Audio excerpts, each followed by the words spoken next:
Hi, thanks for tuning in to What's the Story with me, the Library Lady. As a former elementary school teacher and librarian, I love to introduce great books to you. And so I create small, short reviews on the book and offer up a little portion reading of the story to help you see if it's a good fit for your child or your reader.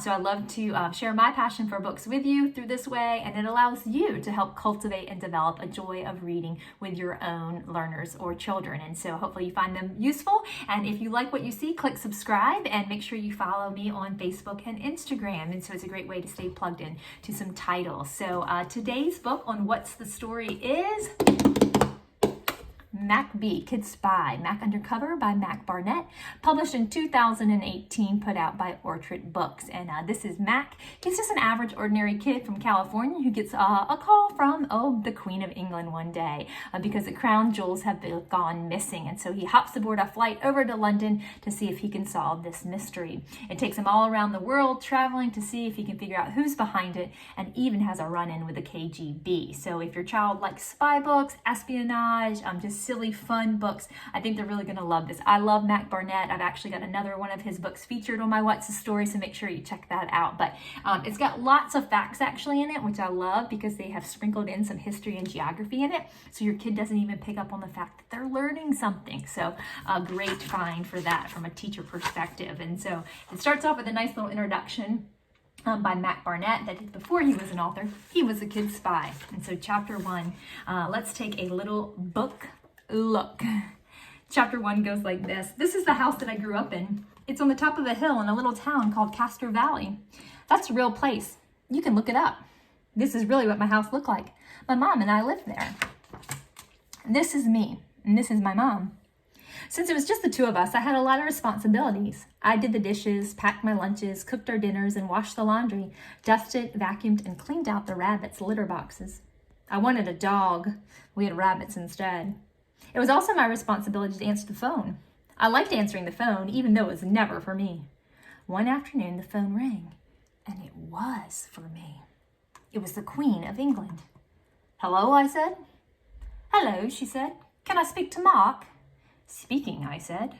"Mark, this is the Queen of England," she said. "I'd like to ask you a favor." "Okay," I said. When somebody asks you for a favor, it's a good idea to ask them what the favor is before you say okay. But I had never talked to a queen before, so I said, "Okay." "Wonderful," said the Queen. "I will tell you a secret. Last night, somebody stole the crown jewels." "No," I said. "Yes," said the Queen. "This is the favor. You shall find the missing treasure and bring it back to me." "Wow," I said. "Yes," said the Queen. This was very exciting, but I had a question. "I have a question," I said. "I hope it's a quick one," said the Queen. "Why me?" The Queen of England sighed. "That is a stupid question. My teacher says there's no such thing as stupid questions." The Queen of England frowned. I could tell she was frowning, even over the phone. "That's just something teachers in America say, but I'm not a teacher from America. I'm a queen from England." "Oh," I said. "Okay, but still, why me? I'm just a kid, and I don't even live in England." "Castro Valley is in California. You know that if you looked it up." "Mark," said the Queen, "you're the smartest kid in your class. You have straight A's in every subject except handwriting." "I'm working on that," I said. "Then it's settled. You shall take the flight to London. But tomorrow's a school day." "I shall write a note," said the Queen. "But my mom will be worried about me," I said. "I shall write another note," said the Queen. "Goodbye." She hung up. There was a knock at the door, and when I opened it, nobody was there, but an envelope lay on our welcome mat. "For Mac Barnett's eyes only." So as you can see, our journey is about to start as he embarks on a flight across the pond to see if he can help solve the case of the missing crown jewels. And so a wonderful read, lots of illustrations. Again, you can decide for your reader with the text if that's going to be something that's easy or too hard for them, but lots of fun things to do. So I always like to start off, especially with any books dealing with geography, to take a look at Google Earth and see if you can have your child map out from where they are located to where London, England is, learn a little bit about the location and the geography, maybe do some famous research into some of the landmarks and the historical figures associated with London. Might be a good way to help build some of that background knowledge.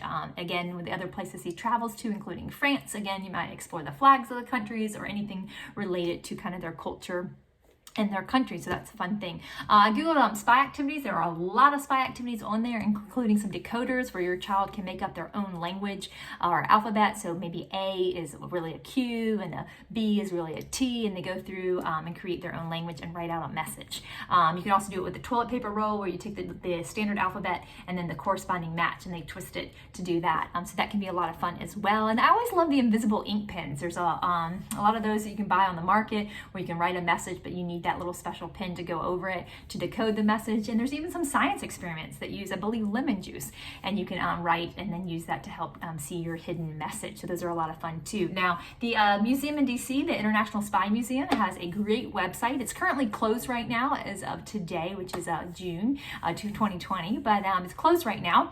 And but you can check it out and see some of the things they have to offer. And they do have some virtual events, some trivia nights, some different family events, and so you may be able to register and participate that way as well. So a great read, and you can check out my other video on Mac Barnett as well. He's got just lots of good books out there. This is book 1 out of a 5-book series, so if your child ends up liking it, they can read all of them in the series. So thanks so much for tuning in to What's the Story. Don't forget to click subscribe, and I'll see you next time on What's the Story. Happy reading!